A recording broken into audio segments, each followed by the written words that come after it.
Amém? Boa noite, família. E aí, vocês estão bem? Graças a Deus. Só reforçando, não reparei se Ró falou, mas se você tem algum pedido de oração, eu quero te convidar no final do culto, procurar ali no cantinho, logo na saída da igreja, você vai ver que tem 2 murais na parede e tem uma prateleirinha na parede, assim, com os papéis. Escreve seu pedido de oração ali, tem caneta, tem papel lá. Eu te desafio a compartilhar conosco seu pedido de oração, amém? Gente, quem está sendo abençoado pelo jejum? Não precisa levantar a mão, não. Brincadeira.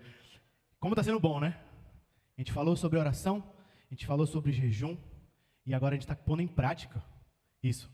E que tempo precioso tem sido, né? Então, se você está junto com a gente aí, participando desse jejum, cumprindo o jejum, essa semana continua o jejum das 18 da noite até as 6 da manhã. Se você tem alguma restrição alimentar, tem alguma coisa que te impeça de fazer esse jejum das 18 até as 6, o jejum dessa semana é café e refrigerante. Então, você pede direcionamento de Deus para ver qual você vai fazer. Eu te desafio a tentar fazer o de 18 às 6. Tem sido bênção demais, muita gente compartilhando sobre esse tempo e como tem mudado a mente e o coração para esse assunto chamado jejum. Amém? Lembrando, finaliza essa semana, tá? Então, o último dia vai ser no sábado. Então, sábado, 18 horas, você começa o último período de 12 horas de jejum. Finalizando no domingo, 6 horas da manhã. E como vocês já ouviram, final de semana que vem é final de semana de festa. Então, a gente vai estar comemorando o aniversário de 8 anos da nossa igreja. E você é nosso convidado, convida alguém também, algum familiar, algum amigo, e você esteja com a gente. No sábado, às 20 horas, teremos uma noite de adoração. Muita gente sentindo falta aí do louvorzão, então vai poder matar essa saudade um pouquinho. Noite de adoração no sábado, às 20 horas, e culto de celebração pelo aniversário de 8 anos da nossa igreja, no domingo, 18 horas. Amém? Amém. Então, vamos orar. Peço que você esteja em oração daí também, e que você peça por esse momento de compartilhar da palavra. Pai, obrigado, Deus, pela oportunidade e a liberdade que o Senhor nos dá de estarmos aqui, reunidos em Teu nome, com o único propósito de Te adorar, Pai, de louvar o Teu nome, de engrandecer o Teu nome, Senhor. Obrigado, Deus, por tudo que o Senhor tem feito nessa igreja e através dessa igreja, Pai, na vida de cada um aqui e através da vida de cada um aqui. Eu te peço para que o Senhor use a minha vida nesse momento, Pai, e que não seja eu falando, Senhor, mas que seja o Senhor, Pai. Me capacita, me usa, Pai, e que nada saia de mim, Deus, que não tenha vindo de Ti, Senhor. Em nome de Jesus, amém. Gente, se você não está acompanhando a nossa série de mensagens, a gente está... Verdade, já esqueci. Gente, para quem não estava aqui no domingo passado, nós tivemos uma assembleia, foi um assunto muito importante, mas se você perdeu, não pôde estar por aqui por algum motivo, no domingo que vem, o pastor Ariel ele vai estar esclarecendo algumas coisas, vai estar contando um pouco o que foi que aconteceu e você vai poder esclarecer algumas coisas aí na sua mente que você estava com dúvida, certo? Então, não esqueça, no domingo que vem, tá? Se você ficou alguma dúvida, domingo que vem, o pastor Ariel vai estar esclarecendo isso. E se você não estava acompanhando a nossa mensagem, a gente está fazendo uma série de mensagens agora que se chama Desintoxicando a Alma. E essa série de mensagens ela é baseada num livro do Craig Groeschel que se chama Desintoxicando a Alma. Quem quiser, inclusive, tem na Bookstore, corre, que tem poucas unidades. E nesse primeiro momento da série, a gente está tratando sobre finanças tóxicas. E a gente está usando um outro livro que se chama Uma Vida Abençoada, do Robert Morris. Tem lá também, corre que tem poucas unidades. Então, no final, quem quiser, procura a Bookstore, que tem lá disponível. E, continuando com esse tema, finanças tóxicas. E hoje a gente vai falar sobre algo muito profundo sobre finanças. A gente vai falar um pouco sobre generosidade. Tiago, mas por que é tão importante falar sobre generosidade? Porque nós não somos generosos por natureza. Nós temos que ser ensinados a respeito de generosidade. Fato é, quando uma criança nasce e ela está crescendo, nós pais precisamos ensinar a essa criança o que é generosidade e que ela precisa desenvolver e agir com generosidade. Você que é pai já deve ter se deparado com a situação em que você precisa intervir num relacionamento ali entre seu filho e algum amiguinho ali, em que o seu filho ou esse amiguinho, ele não quer compartilhar talvez um biscoito, talvez um brinquedo ou algo do tipo, mas é aí que a gente vê onde é que está o coração da criança. É aí que a gente vê como é o coração da criança. talvez você está aqui e você tenha acompanhado. Será que você já entendeu que não existe separação entre a sua vida financeira e a sua vida espiritual? A gente vem tratando sobre isso, talvez você ainda não chegou a essa conclusão, mas eu creio que Deus ele tem algo para você essa noite a respeito disso. Será que você ainda sente uma coceirinha no ouvido quando a gente sobe aqui e usa o termo finanças? Será que quando a gente trata aqui em cima a respeito de dinheiro, recurso, finanças, salário, será que dói para você?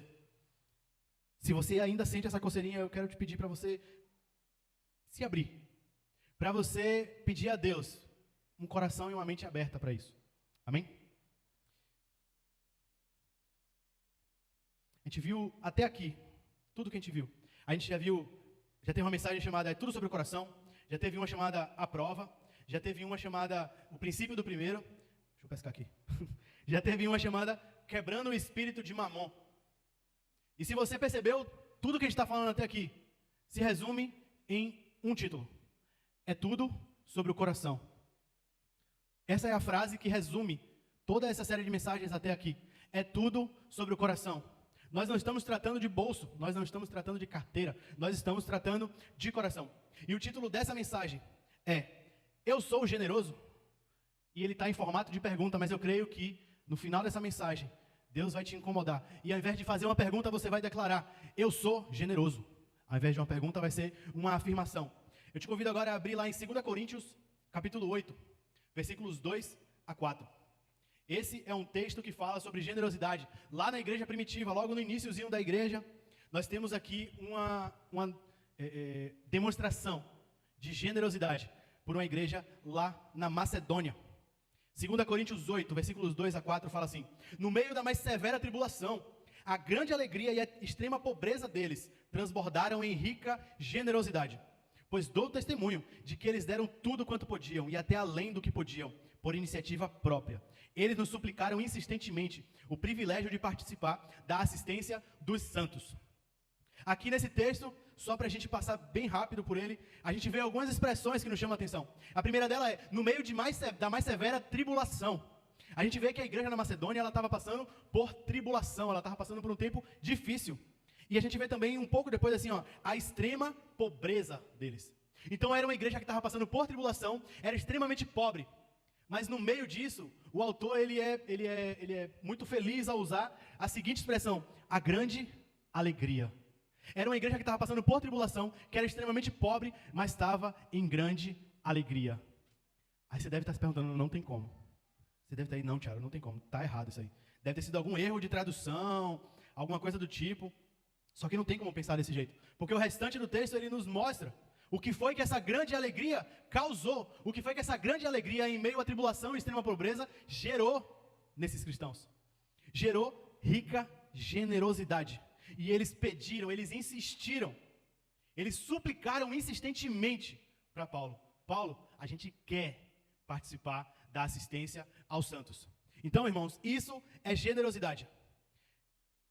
A gente não está em momento nenhum aqui falando para você dar o que você não tem. Muito pelo contrário. Quando eu preguei aqui a mensagem à prova, uma das coisas que eu falei foi: se você está desempregado, espera o momento certo de dizimar. Mas talvez Deus ele coloque no seu coração algumas coisas a respeito disso. Nós cremos. E agora eu quero partir para o texto base dessa mensagem. O texto base dessa mensagem encontra-se lá em João, capítulo 12, versículos 1 a 3. Se você veio e você está sem Bíblia, não se preocupa. Vai estar aqui passando no telão o texto. Ou então você pode compartilhar a Bíblia de quem estiver ao seu lado. Eu vou estar lendo na versão NVI, se isso te ajudar. João, capítulo 12, versículos 1 a 3. Fala assim: 6 dias antes da Páscoa, Jesus chegou a Betânia, onde vivia Lázaro, a quem ressuscitara dos mortos. Ali prepararam um jantar para Jesus. Marta servia, enquanto Lázaro estava à mesa com ele. Então Maria pegou um frasco de nardo puro, que era um perfume caro, derramou-o sobre os pés de Jesus e os enxugou com seus cabelos. E a casa encheu-se com a fragrância do perfume. Gente, vocês não têm noção. O perfume, nessa época, era algo muito cheiroso. E era algo que inundava o ambiente de tal forma. Então imagina que o perfume ele era usado como, muitas vezes, o marketing da prostituta.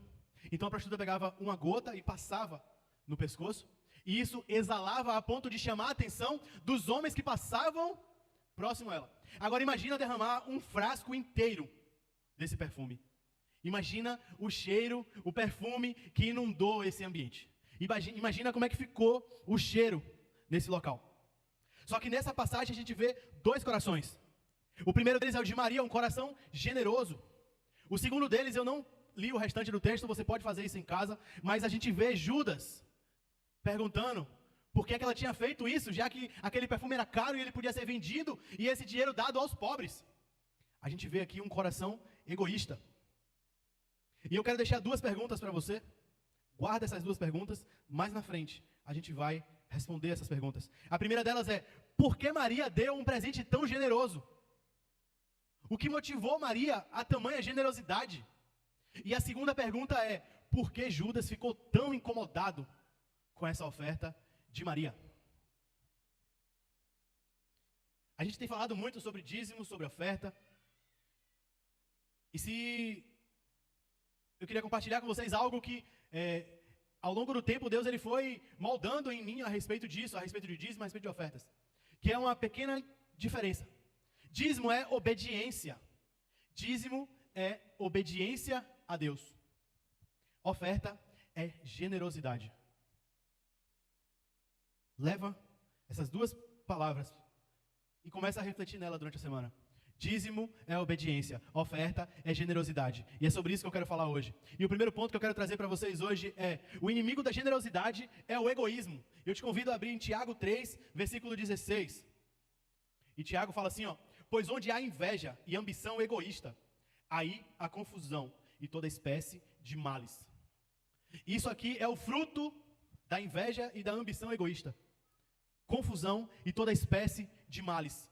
O inimigo da generosidade é o egoísmo. E, se você ainda não parou para pensar nisso, o egoísmo é fruto do pecado. O egoísmo ele surgiu no homem após o pecado. Não era algo natural a Adão e a Eva. Mas após o pecado se tornou algo enraizado no ser humano. O egoísmo. A gente nasce egoísta. Como eu falei antes, a gente precisa ser ensinado de que o egoísmo não é algo bom. De que nós não podemos viver de forma egoísta, ao contrário, nós temos que ser generosos. Nós temos que compartilhar, nós temos que ajudar. E ao renascer em Cristo, nós renascemos generosos. Pela renovação da mente. Malaquias 3:8 fala assim: pode um homem roubar de Deus? Contudo vocês estão me roubando. E ainda perguntam: como é que te roubamos?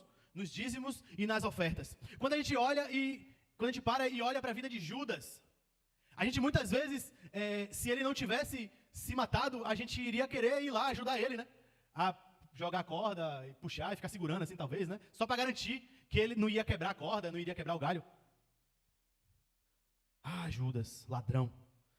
Judas roubava da sacolinha das ofertas. Judas roubava do ministério de Jesus. Judas, ele era um ladrão nato. Era natural dele.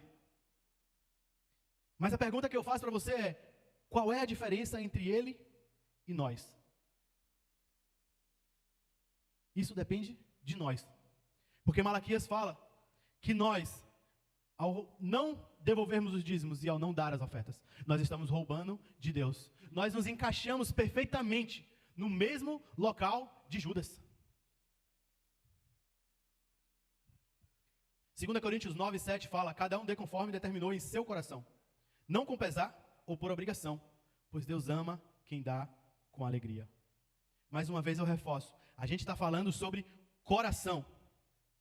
Um coração que adora a Deus. Um coração que foi totalmente entregue a Jesus no momento da conversão. Ele é um coração que ele se alegra em dar a Deus. Ele é um coração que se alegra no momento em que a gente está passando aqui. No momento em que te anuncia aqui, você que veio preparado, na sua cadeira tem um envelope, você pode colocar seu dízimo, a sua oferta e levantar.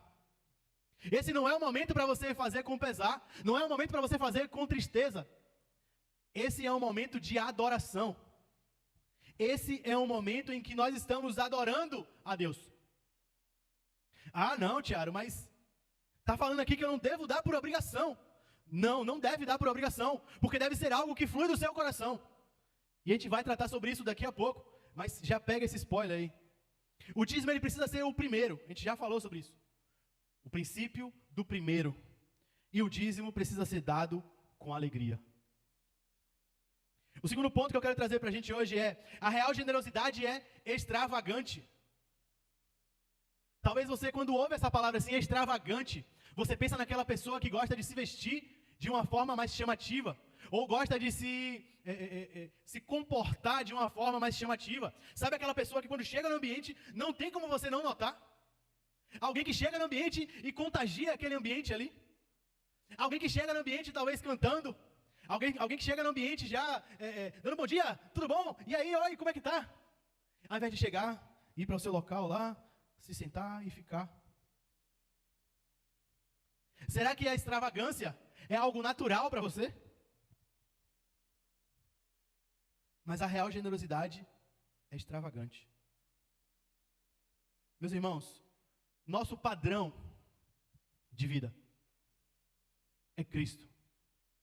E Cristo é extravagante. Cristo é extravagante. Deus é extravagante. Deus é extravagante. Sabe por quê? Porque o homem, ele foi criado e ele se rebelou contra Deus. O homem foi criado à imagem e semelhança de Deus, pecou e por isso foi destituído da glória de Deus. Foi destituído da presença de Deus. E só existia uma coisa que poderia ser feita para que o homem fosse religado a Deus. E o homem tentou de todas as formas isso. E por isso o homem criou a religião. E Deus ele foi tão extravagante que ele fez um só ato, que jogou por terra toda a religião, que jogou por terra toda a tentativa do homem de se religar a Deus. E Deus ele entrega seu único filho para morrer no nosso lugar. E isso é ser extravagante. Porque ele podia ter muito bem mandado um anjo: vai lá, Gabriel, morre lá. Vai lá, sei lá, vou levantar um homem. Vai nascer um homem, João Batista. João, você vai viver dessa forma aí, ó, porque eu quero que você seja santo. Não rola. Não pega. Deus ele precisava mandar o único filho dele para morrer no nosso lugar. Deus precisava ser extravagante ao ponto de abrir mão do único filho dele para morrer no nosso lugar. Para um pecado extravagante, necessitava de uma oferta extravagante. Para uma vida de pecado extravagante, precisava de uma entrega extravagante. Ah, Tiago, ele não podia simplesmente ter matado um cordeiro? Não era suficiente, precisava ser extravagante. E o que eu quero falar com isso é: precisamos corresponder de maneira extravagante. Talvez você chegue aqui e a nossa igreja, ela é extravagante. A gente tem luzes, a gente tem fumaça, a gente tem som. A gente apaga a luz. E a gente louva. E a gente dança. E a gente canta. E a gente pula. E a gente se ajoelha. E a gente chora. Porque nós somos extravagantes. Ah, Tiago, não, isso aí é demais, a extravagância é demais. Meu irmão, quem sabe a extravagância que recebeu na salvação, sabe que precisa corresponder de forma extravagante. Quem entende a extravagância que Deus fez ao entregar o próprio filho para morrer no seu lugar, entende que precisa corresponder de forma extravagante. Não rola uma adoraçãozinha meia boca. Não adianta você chegar aqui e se você passou a semana toda ignorando Deus, negligenciando o seu tempo com Deus, e você chegar aqui no domingo e querer que flua de você uma adoração extravagante, não vai rolar. Você vai ficar que nem um peixe fora d'água, no canto, olhando para o lado e falando: rapaz, por que esse cara está pulando tanto? Por que esse cara está dançando tanto assim? Não estou sentindo nada. Eu não estou vendo nada.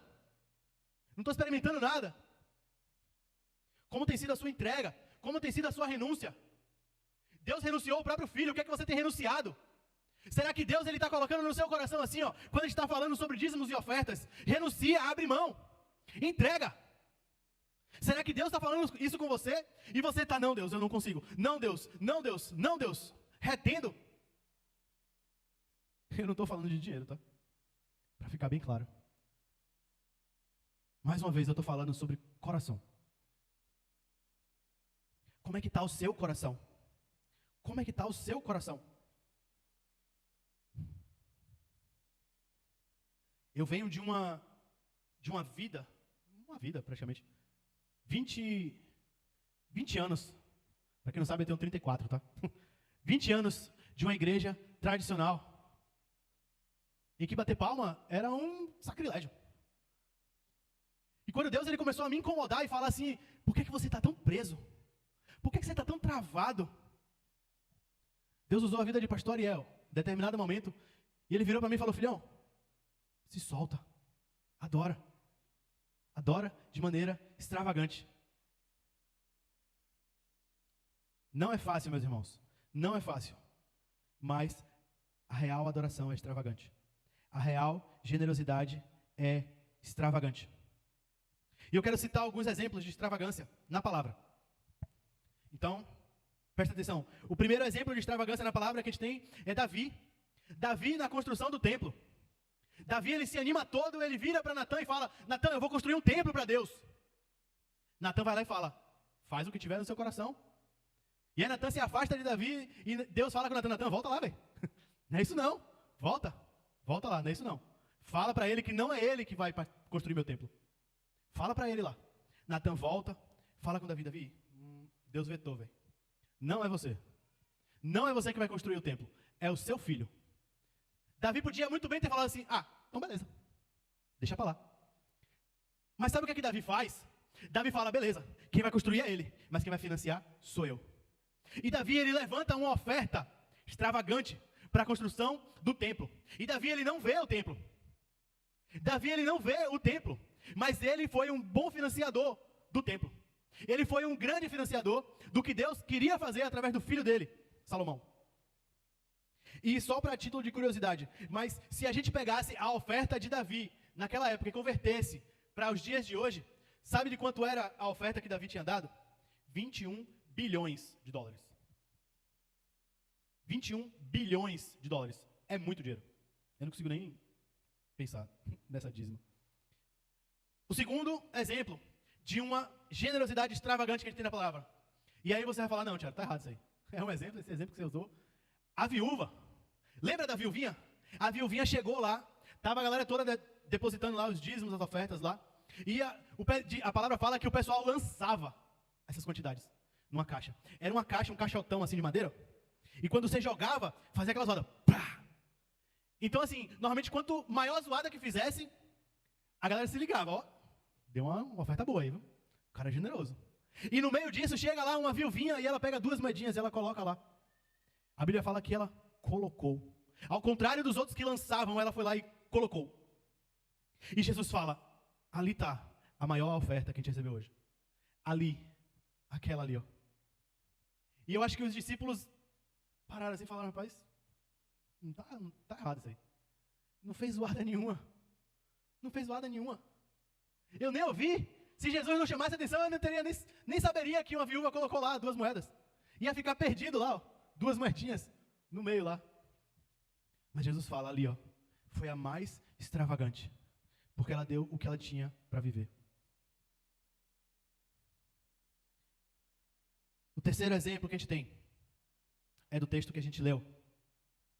João 12, versículos de 1 a 3. E fala assim, 6 dias antes da Páscoa, Jesus chegou a Betânia, onde vivia Lázaro, a quem ressuscitara dos mortos. Ali prepararam um jantar para Jesus, Marta servia, enquanto Lázaro estava à mesa com ele.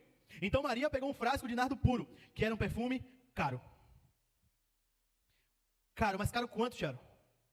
Quão caro é isso? A gente vê o quão caro é na fala de Judas. E Judas fala que era um perfume tão caro que equivalia ao salário de um ano, 300 denários. Era o salário de um ano de um trabalhador naquela época. 1 ano de salário. E convertendo isso para os dias de hoje, sabe quanto é que isso dá? 1 ano do seu salário. Eu não sei quanto é o seu salário. Talvez o seu salário seja um salário mínimo, R$1.320. Talvez o seu salário seja um salário de R$100 mil. A grande pergunta é, será que você está disposto a ser extravagante e a ofertar 1 ano do seu salário? Notem, eu não estou falando de quantidade. Mais uma vez, eu estou falando de coração. Será que o seu coração está inclinado a ter uma generosidade de ofertar 1 ano do seu salário? Você deve estar aí, você é louco, Tiago. Mas nem a pau. Nunca que eu iria fazer isso. Eu vou comer como? Eu vou viver como? Aí você deve estar aí, pô, Tiago, só traz exemplo da época lá de Jesus. Hoje é impossível isso. Não tem como fazer isso. Pois então eu quero trazer um exemplo dos dias de hoje. Existe um rapaz que ele foi fazer um curso nos Estados Unidos. E em determinado momento uma igreja chama ele e fala assim, ó, eu quero que você seja o nosso pastor de jovens. Eu quero que você seja o nosso pastor de jovens, a gente vai te dar um salário. E aí o cara vira e fala, beleza, massa, tô precisando. Tô aqui sendo sustentado, esse dinheiro vai cair muito bem. Vai servir para a gente ser sustentado aqui. É Deus mandando o sustento. Só que quando ele chega em casa, ele vai orar a Deus. Deus fala assim, você vai aceitar, mas todo o salário você vai ofertar de volta para a igreja. E ele fala, não. Como assim, Deus? Você não tinha mandado? Como é que eu vou devolver? Eu entendi que era uma provisão sua. E Deus fala, você vai devolver. E aí ele vai lá, conversa com o pastor e fala, pastor, beleza, eu vou ser o pastor de jovens, mas eu não quero receber salário. Aí o pastor fala, não tem como, você vai ter que receber. Aí ele fala, tá bom, então eu vou pegar, e sabe o líder de jovens, o casal de líder de jovens, eu vou ofertar tudo na vida deles. Aí o pastor falou, aí é com você. O salário vai para você, o que você vai fazer é com você. Resumo da ópera. Ele começa a trabalhar como pastor de jovens, ele começa a ofertar, e no primeiro dia que ele recebe o primeiro salário dessa igreja, e ele oferta na vida desse casal, ele recebe uma notícia de que uma música que ele tinha lançado no YouTube monetizou. E ele recebeu 1 ano de salário pelo YouTube. Gente, eu estou falando de um jovem. O nome desse rapaz é Israel Subirá. Ah, Tiago, é filho de Luciano Subirá, né? Sim, você é filho de Deus, meu irmão. Você é filho do dono do ouro e da prata. A gente não confia em carros, a gente não confia em cavalos, a gente não confia em homens, a gente não confia em salário. A gente confia em Deus. A gente confia em Deus. E Deus, ele não está atrás do seu dinheiro. Deus, ele não está atrás da sua conta corrente. Deus, ele não está atrás do seu fundo de investimentos. Deus está atrás do seu coração. Pura e simplesmente isso. Existem 3 níveis de doação. O primeiro deles é o dízimo. O segundo deles é a oferta. E o terceiro deles é a oferta extravagante. Mas você só consegue acessar o segundo e o terceiro quando você acessa o primeiro. Lembra que quando eu preguei aqui a mensagem à prova, eu falei assim, ó, você só vai conseguir começar a devolver o dízimo quando você começar. Você só consegue devolver o seu dízimo quando você começa. Não tem fórmula mágica. Não tem nada milagroso, nem nada uau, sobrenatural, não. É obediência. É pura e simplesmente obediência a Deus. Ah, Tiago, mas dízimo, Deus falou lá na lei. Jesus veio para abolir a lei. Volta lá.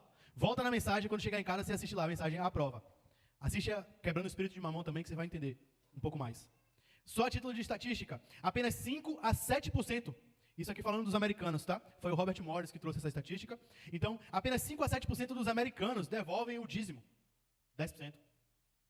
Agora imagina, se os americanos devolvem 5 a 7, faz uma média aí para o brasileiro.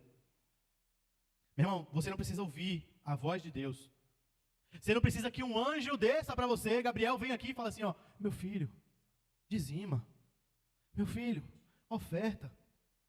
Oh, meu filho, dá uma oferta extravagante. Oh, meu filho, perdoa o seu irmão. Gente, tem coisa que é princípio bíblico. Tem coisa que é conta simples. É o seguinte, está na Bíblia, está instruindo? Faz. Está lá na Bíblia falando para fazer? Faz. Se está falando para perdoar, não precisa você. Não, eu vou orar em casa para ver se Deus quer que eu perdoe, meu irmão. Não. Perdoa. Não, eu vou chegar em casa e eu vou fazer um propósito de jejum essa semana aí, para saber se Deus quer que eu dê o dízimo, que eu devolva o dízimo. Deus já falou. Deus escreveu. Deus gritou no seu ouvido. E Deus está batendo na mesma tecla aqui, ó, nessa série de mensagens. A única coisa que vai te impedir de ouvir é uma coisa. seu coração. Ah, Tiago, mas quem controla o meu ouvido é o cérebro. Tá, mas aqui quem vai controlar é o coração. Porque quando a gente ouve falar sobre finanças, o coração da gente se fecha de tal forma que a gente para até de ouvir. Deus está atrás do seu coração. Deus não quer seu dinheiro, Deus quer seu coração. Terceiro ponto. Existe recompensa na generosidade. Calma, gente. Não é teologia da prosperidade.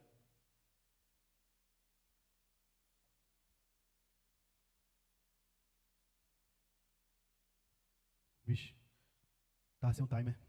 Segura mais 1 hora aí, vá. Brincadeira. Existe recompensa na generosidade. Salmos 19, 11. Abre aí se você está com a Bíblia. Salmos 19, versículo 11.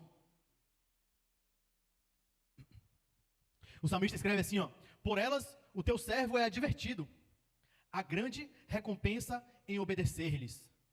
Elas aqui são as leis, são as ordenanças do Senhor. Então, pelas ordenanças do Senhor, o teu servo é advertido. A grande recompensa em obedecer às ordenanças do Senhor. Grande recompensa. Marcos 14, 9.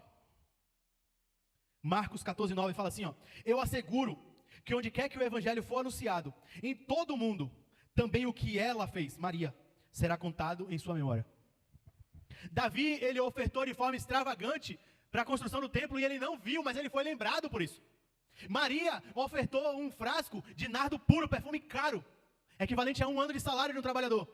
E Jesus anuncia ali, ó: em todo lugar que o evangelho for pregado, ela vai ser lembrada. Ela vai ser lembrada, Maria. Lembra que eu fiz uma pergunta sobre Judas? Por que Judas ficou tão incomodado com aquela oferta de Maria? Porque Judas era egoísta. E Judas roubava de Deus. O pensamento de Judas ali era o seguinte, ó: por que ao invés de a gente não vender esse perfume e dar para os pobres, por que ela está gastando no pé de Jesus? Gente, Judas não estava preocupado com os pobres. Eita, com os pobres. Judas estava preocupado com o que ele ia ter para roubar na sacola. Porque se ele vendesse aquele perfume, ele ia ter 300 denários na sacola dele. E ele poderia roubar. Ou seja, ele ia ter uma fonte mais gorda, de onde ele poderia roubar. Ele não estava preocupado com os pobres. Judas era egoísta. Judas tinha um coração egoísta. Por isso ele ficou tão incomodado com o que Maria fez. A generosidade dos doadores extravagantes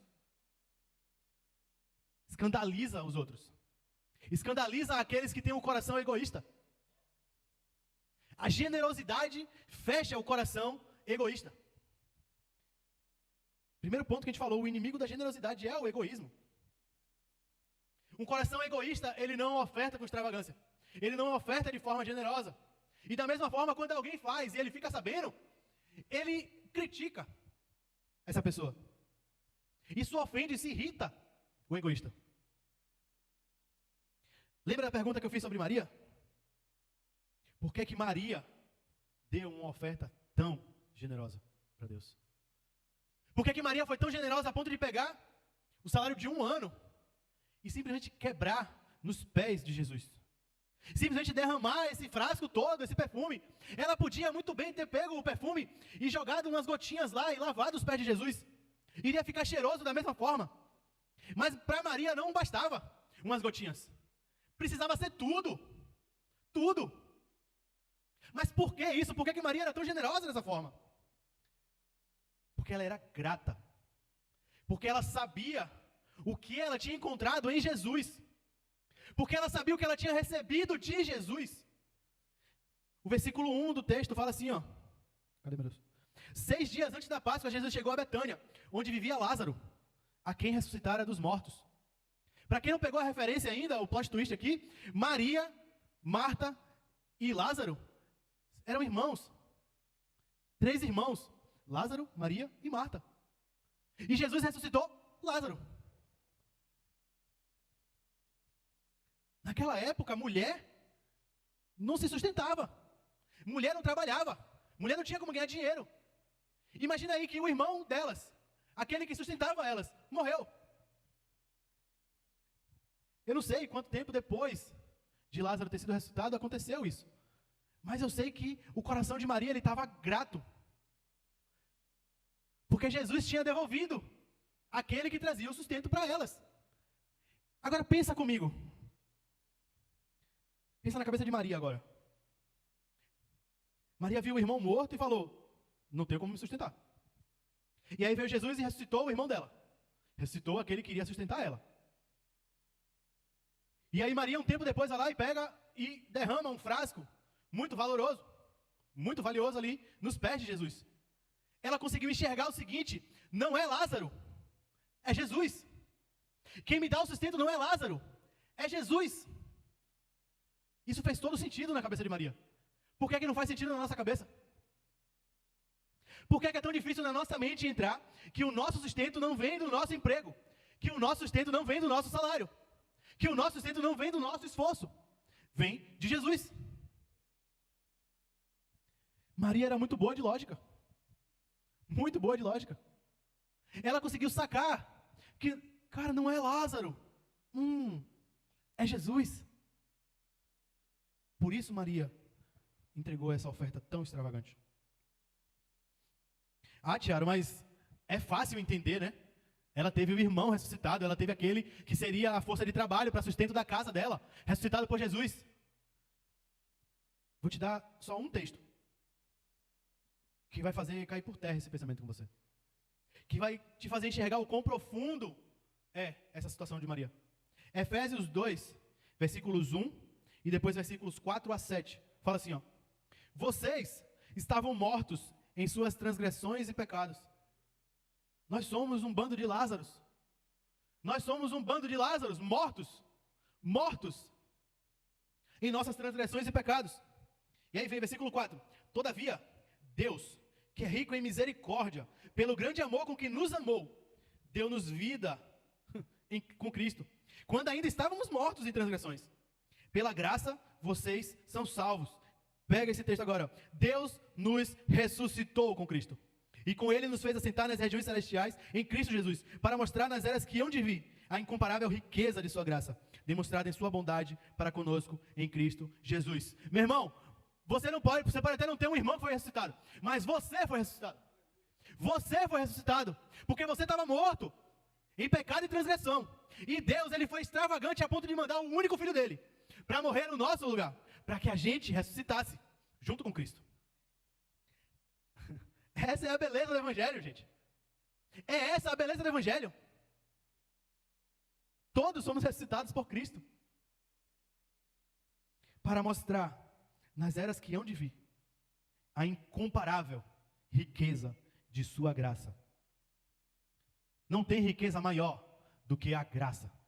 Não tem tesouro maior do que a graça. E foi isso que Maria viu antes mesmo de Jesus morrer e ressuscitar. Maria já estava vendo isso. Maria já tinha entendido isso. E Maria não fez isso esperando ser recompensada. Mas Jesus declarou que ela seria lembrada. Ela seria recompensada lá na frente. Onde estiverem pregando o Evangelho, ela será lembrada. Gente, nossa maior recompensa não é daqui. Não é daqui. A gente não tem que ficar medindo extravagância, medindo generosidade, falando: ah, Deus, me recompensa. Não. Nossa maior recompensa, ela não é daqui. E ela já nos foi dada. A gente não está esperando a recompensa, já nos foi dada a recompensa. Já nos foi dada a recompensa. Hebreus 11, 6. Hebreus 11, 6. A banda pode subir. Hebreus 11, 6 fala assim, ó: sem fé é impossível agradar a Deus, pois quem dele se aproxima precisa crer que ele existe e que recompensa aqueles que o buscam. Nossa maior recompensa não é daqui. Nossa maior recompensa não é a gente fazer uma boa ação e no dia seguinte vir alguém e nos entregar um cheque em branco. Nossa maior recompensa não é a gente fazer alguma coisa e a gente receber um prêmio, uma homenagem, uma plaquinha com o nosso nome, em honra ao mérito. Não. Nossa recompensa não é daqui. Isso é tão difícil entrar na nossa mente. Nossa maior recompensa não é daqui. Deus, Ele não precisa te recompensar. Deus não precisa te recompensar. Ele faz isso porque Ele quer. Ele faz isso porque Ele decidiu te recompensar. Isso faz parte da natureza dele. Faz parte da natureza de Deus te recompensar, mesmo sem precisar. Quero te convidar a ficar de pé nesse momento.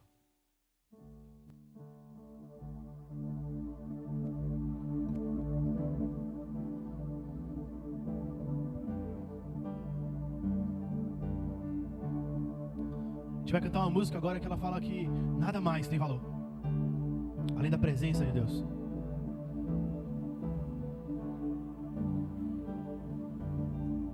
Feche seus olhos. Oh Pai, obrigado, Deus, pelo seu amor extravagante. Obrigado, Deus, porque o Senhor nos amou primeiro e nos amou de forma tão extravagante, tão profunda. Oh Deus, obrigado. Nos leva a te amar e a corresponder de forma extravagante a esse amor. Nos leva a entender que nós te amamos porque o Senhor nos amou primeiro. Não é que nós te amamos e o Senhor nos recompensa com teu amor, não. O Senhor já nos recompensou com teu amor. Obrigado, Deus. Obrigado, Pai. Obrigado. Nos leva a entender a profundidade, a real generosidade do teu amor. A real generosidade que o Senhor nos trata dia após dia com teu amor, com teu cuidado. Nos leva a crer no teu Filho. E que recompensa Ele nos dá. A recompensa da salvação, a recompensa da vida eterna. Nossa recompensa não é daqui. Nós não somos desse mundo. Nós estamos aqui porque nós temos um propósito a cumprir. E porque nós esperamos a sua volta, Jesus. Oh Deus, nos leva a te amar de forma extravagante. Em nome de Jesus. Amém. Amém. Talvez essa foi a primeira vez que você ouviu alguém falar: Deus não precisa te recompensar. Deus não precisa te recompensar. Ele faz isso porque Ele decidiu te recompensar. Deus não precisa provar que te ama. Não adianta você chegar e fazer algo para Deus, talvez até entregar algo de forma extravagante, e falar assim: ah, mas Deus vai me recompensar, Deus vai provar o seu amor por mim. Não, meu irmão, Deus não precisa provar que te ama. Deus já provou que te ama quando Ele entregou o próprio Filho no seu lugar.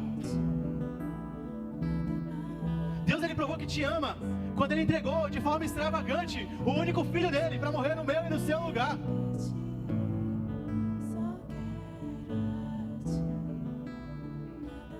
Talvez você só hoje entendeu isso.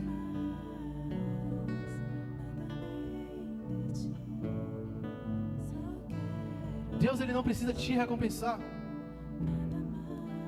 A nossa maior recompensa Ele já nos deu. Nós estávamos mortos em pecados e transgressões, e Ele, por tanto nos amar, Ele entregou o próprio Filho para nos ressuscitar. Talvez hoje caiu a ficha de que eu não preciso fazer nada para Deus me amar. Deus me ama. Eu estava morto e Ele me ressuscitou. Eu estava perdido e Ele me salvou. Eu estava morto eternamente e Ele me salvou eternamente. Ele me deu uma vida eterna. Ah, Tiago, eu nunca tinha me sentido amado, mas hoje eu entendi que eu sou amado todos os dias.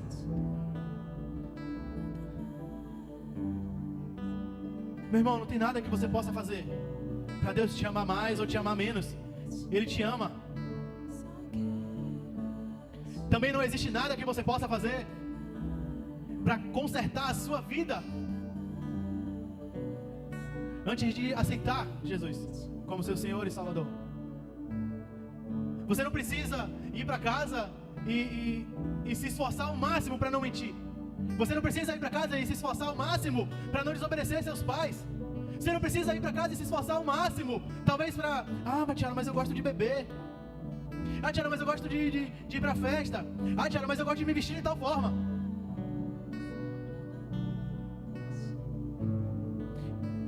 A palavra fala que nós fomos ressuscitados quando ainda estávamos mortos. Deus, ele demonstrou o seu amor por nós quando ainda estávamos mortos.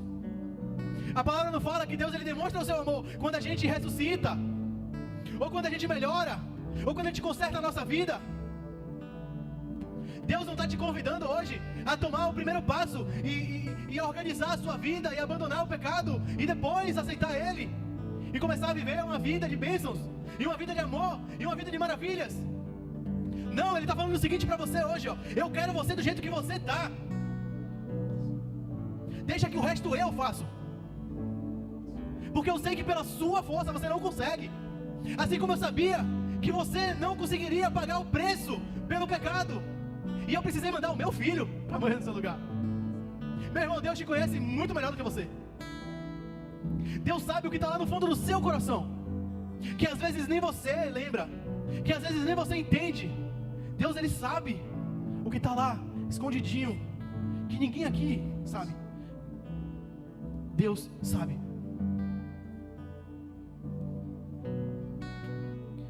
Nós não podemos fazer nada para aumentar o amor de Deus por nós.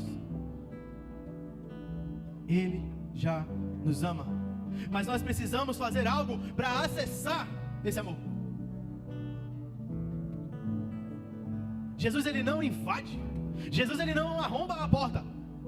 Jesus, ele bate diligentemente. Jesus, ele bate a porta pacientemente. Jesus bateu na minha porta por 18 anos.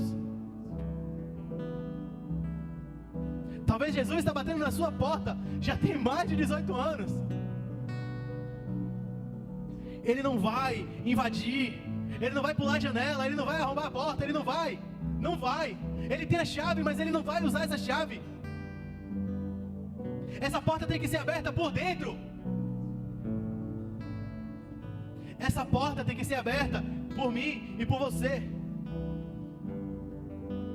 E é esse convite que eu quero te fazer essa noite, para você abrir a porta, para você receber Jesus na sua vida. Você hoje crê, você hoje entende que Ele morreu no seu lugar, demonstrando um amor extravagante, porque você precisava disso, porque não tinha nada que você pudesse fazer para alcançar isso.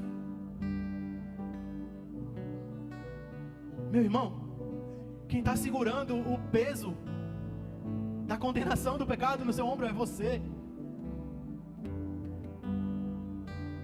Quem está apegado ao pecado é você.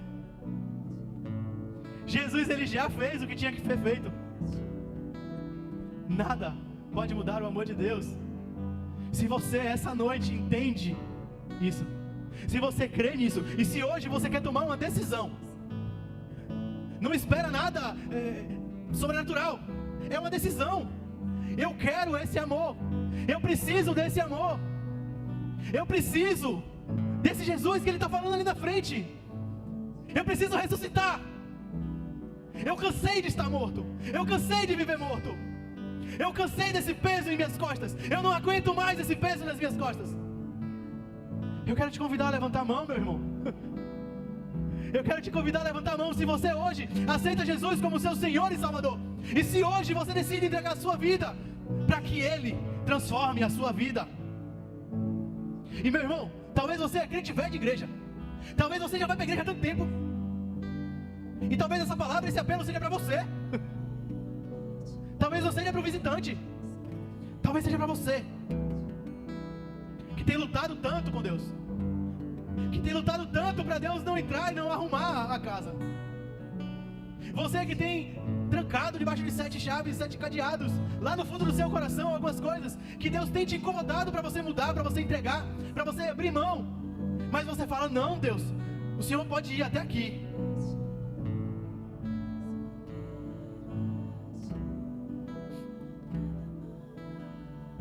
Se você ainda não consegue cantar essa música de forma verdadeira, se quando você canta essa música são apenas palavras saindo da sua boca e você não sente o peso, você não entende O que é que você está declarando? Eu quero te convidar a levantar a mão também. Se hoje você reconhece que Deus não é tudo na sua vida, glória a Deus. Se hoje você reconhece, se hoje Deus Ele tocou no seu coração aí, e você entendeu, Deus, por muito tempo eu abri a boca para falar que o Senhor é meu tudo, que eu abro mão de tudo pelo Senhor. Mas hoje eu entendi o quão egoísta eu tenho sido, o quanto eu tenho prendido.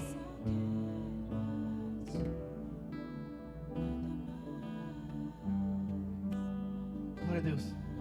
Pai, obrigado, Deus. Ah, Deus.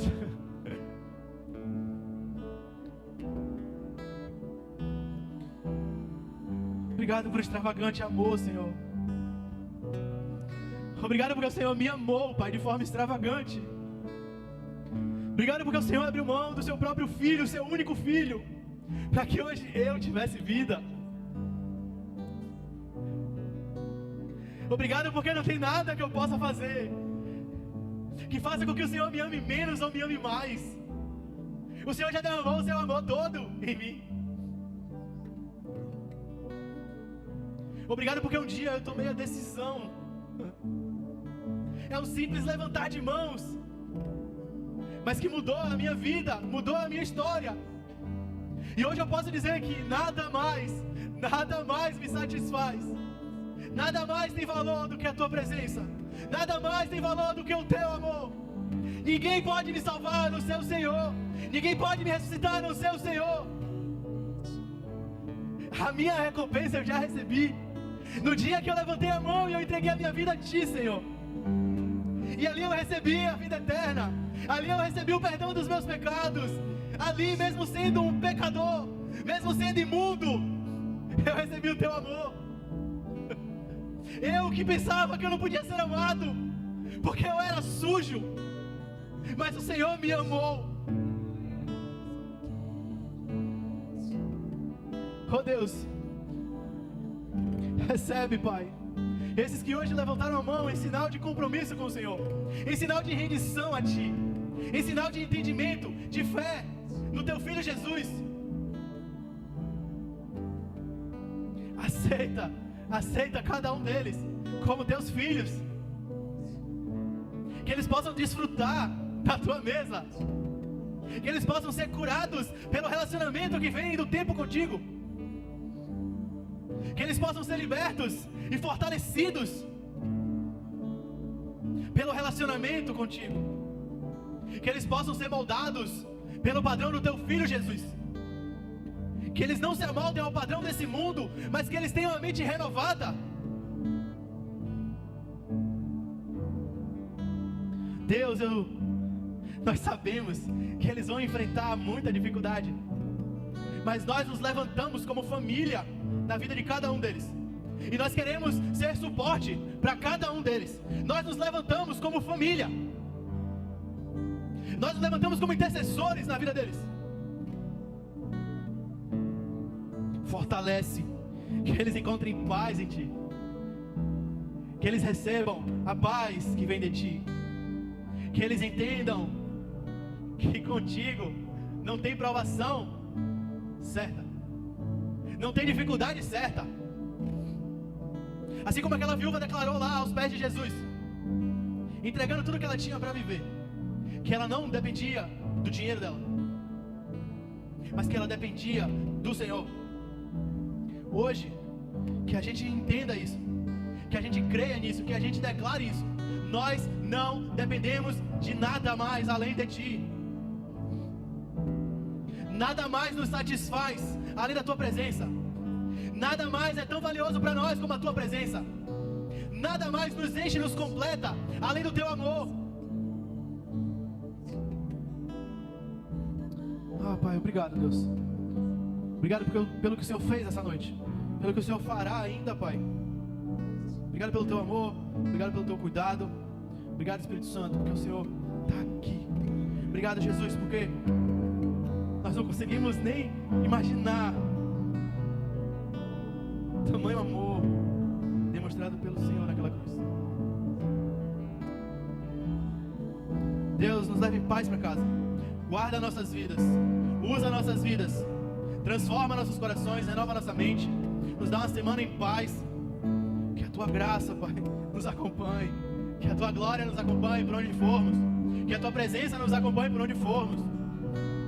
Que nós sejamos portadores da tua palavra, do teu evangelho, do teu amor, por onde quer que formos. Em nome de Jesus. Amém. Não consigo entender seu mistério.